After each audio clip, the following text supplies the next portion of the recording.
নমস্কার। আপনাদের সকলকে আন্তরিক অভিনন্দন জানাই।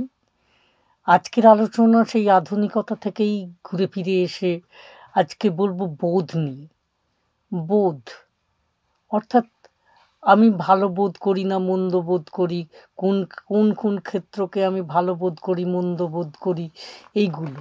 আমি অপরকে ঠকিয়ে খেতে আনন্দ বোধ করি, অপরের পয়সা শোষণ করে মেরে খেতে আনন্দ বোধ করি না অপরকে দান করে আনন্দ বোধ করি, অপরের সুখে সুখী হই কিনা, অপরের দুঃখে দুঃখী হই কিনা এইগুলো হচ্ছে বোধ।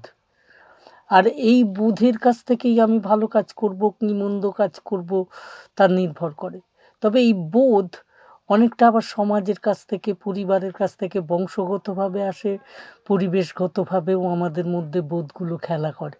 আমরা ভালোর দিকে যেতে চাইলে একটা অনুশীলনের মধ্য দিয়ে ভালোর দিকে যাওয়া যায়, ভালোর দিকে যাওয়ার চেষ্টা করা যায়।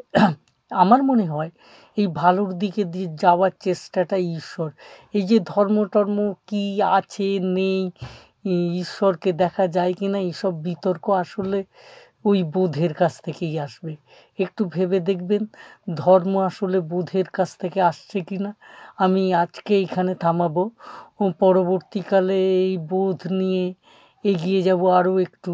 সেখানে দেখতে চেষ্টা করব এই বোধ দিয়েই ঈশ্বরবোধ, ধর্মবোধ, ভালো বোধ, মন্দ বোধ, যুক্তিবাদ বোধ এই সব আসবে বোধের ভেতর থেকে।